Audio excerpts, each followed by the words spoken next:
Hello guys, mabuhay! Explore naman natin ang South Palms Resort dito sa Panglao. Samahan ninyo ako. Tara!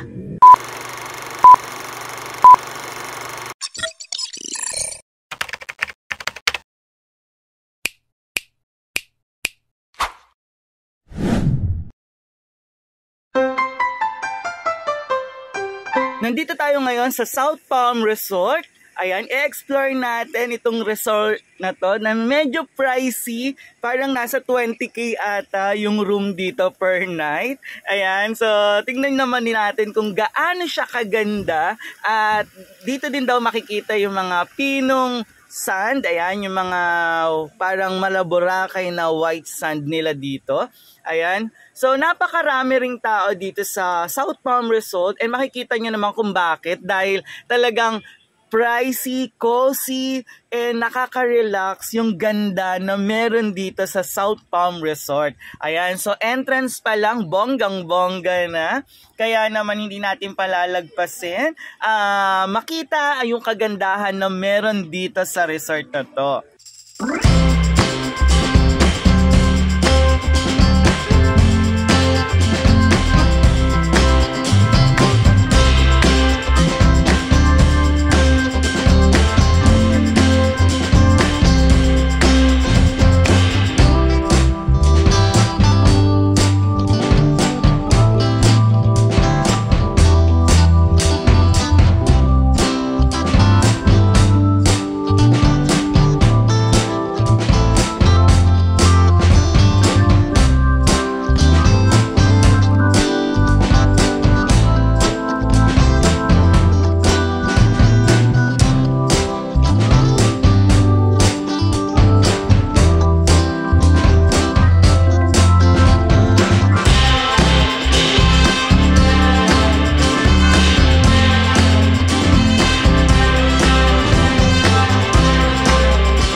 Ayan, napakaraming guests today and mga foreigners dahil talagang napakaganda dito sa South Palm Resort.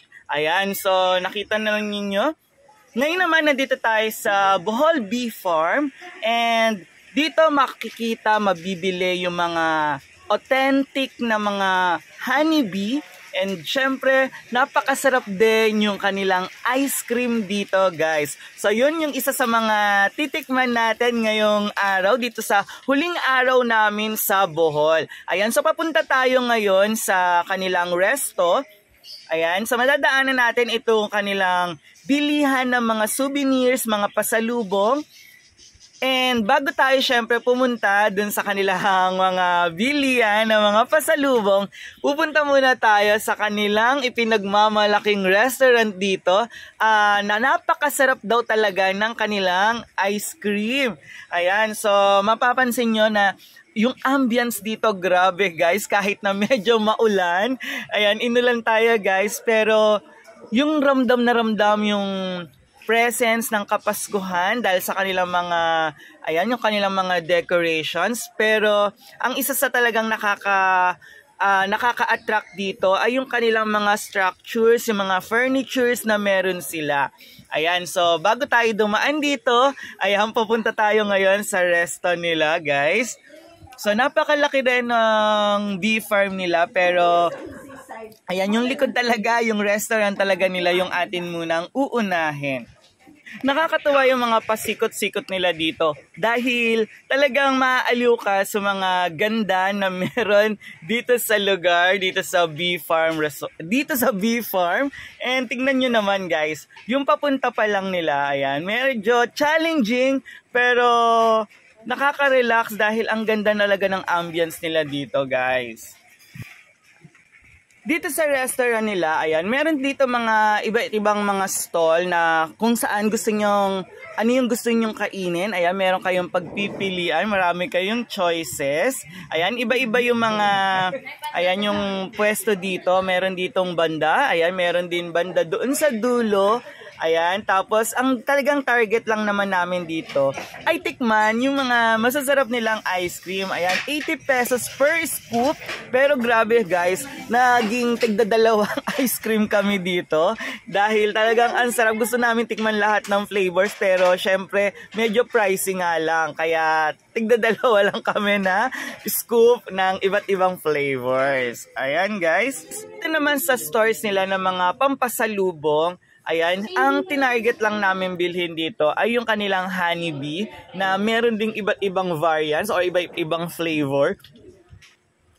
Kung titignan ninyo yung mga giveaways nila, ayan, yung mga pampasalubong. Grabe guys, medyo mahal ng konti compare dun sa ibang store. Pero dito kasi authentic naman at sila talaga yung gumawa mula sa kanilang farm, ayan, sa bee farm. Pero yun guys, so, yung kanilang maliit na bote, yung binili ko is nasa 250 pesos. Pero legit naman dahil nga medyo ubuhin kami ngayong December, ayan, ngayong Christmas season.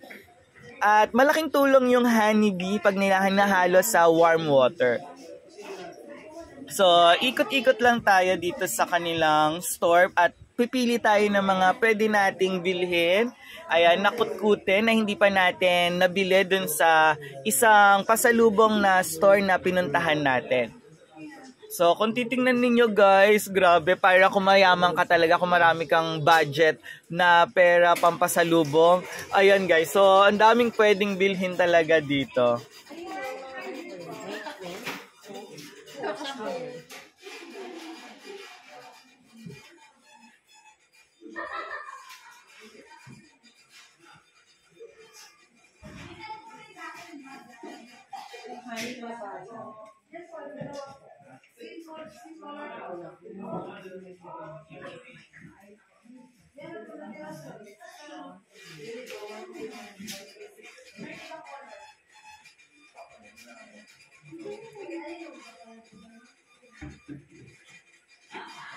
Mari! Ay, dito nga yun. Parang may isang video.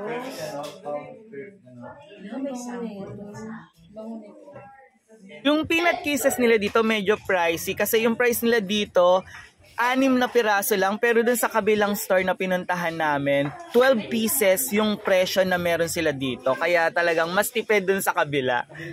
Ayan guys, so kung tingnan namin nyo, kompleto naman yung mga ang daming pagpipilian talaga na pwedeng ipampasalubong. Kailangan mo lang talaga ng malaking budget. After namin dito sa bee farm, ayan, nandito na tayo sa airport. Ayan, pabalik na tayo ng Manila, Philippines. Ayan, papasok na tayo sa eroplano, guys. Ito na. So, malapit na tayo bumalik ng Manila in an hour. Ayan, guys. So, nakaka-excite, nakakapagod, and mamimiss namin itong Bohol trip na to. Grabe. Ito yung first na travel namin ni Dada. Ayan, so, at Bohol pa talaga yung aming unang travel, sumakay ng eroplano at medyo nakakapagod, exciting with college friends, and talagang memorable ang aming 2023. Ayan, so hinahanap lang natin yung ating seat. Ayan, medyo bandang gitna kami and nandun daw kami sa tabi ng door. Ayun guys, nasa ere na tayo and ilang oras lang nasa Manila na tayo guys. So tingnan niyo yung view mula dito sa itaas. Ayan, so parang hi, ang ganda guys. Yes, nakalapag na ang eroplano at palabas na tayo guys. Papunta na tayo sa area na kukunin na natin yung mga bagahe namin. Ayan, medyo haggard. 9:30 na ng gabi, kaya medyo pagod, antok, at talagang gusto na namin makauwi. So pupuntahan lang namin yung mga bagahe namin. And we're here! Palabas na kami ng airport. O, diba? Parang mga OFW lang, ang peg. Ayan guys, thank you for watching. Happy New Year! Ayan, God bless you more. Bye-bye. Thank you.